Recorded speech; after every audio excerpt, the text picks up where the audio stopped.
చూడగలుగుతున్నా లేదా అనేది చెక్ చేసుకొని ఎంత ఖర్చైనా పర్వాలేదు అవన్నీ కూడా పూర్తి స్థాయిలో పనిచేయాలని ఆదేశించడం జరిగింది. సమన్వయం కోసం అన్ని స్థాయిల్లో రాష్ట్ర స్థాయిలో అధికారులు ఎవరైతే ఉన్నారో హెచ్ఓడీస్ ఉన్నారు, ప్రిన్సిపల్ సెక్రటరీస్ ఉన్నారు, వాళ్ళందరూ కూడా వారికి తగిన రీతిలో WhatsApp groups, coordination groups form చేసుకొని రాష్ట్ర స్థాయి, మరి జిల్లా స్థాయి, మరి mid level officers, police station స్థాయి వరకు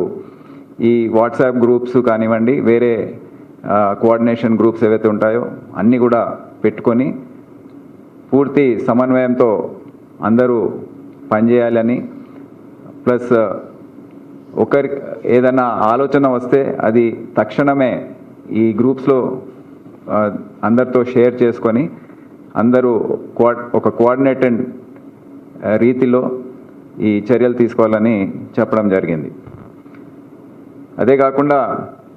వైటల్ ఇన్స్టలేషన్స్ ఏవైతే ఉన్నాయో, ముఖ్యమైన సంస్థలు ఏవైతే ఉన్నాయో అవన్నిటి దగ్గర పెట్రోలింగ్ పెంచి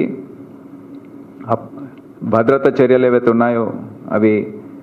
పెంచాలని చెప్పారు. ఫారెన్ ఎంబసీస్, కౌన్సిలేట్స్ ఏవైతే ఉన్నాయో మన నగరంలో కానివ్వండి, జిహెచ్ఎంసీ ప్రాంతంలో, రాష్ట్రంలో, అవన్నీ కూడా జాగ్రత్తగా అక్కడ పెట్రోలింగ్ పెంచుకుంటూ అప్రమత్తంగా ఉండాలని చెప్పడం జరిగింది. అయితే మొత్తం భద్రతా దళాలు ఏవైతే ఉన్నాయో వారికి సంఘీభావం తెలుపుతూ రేపు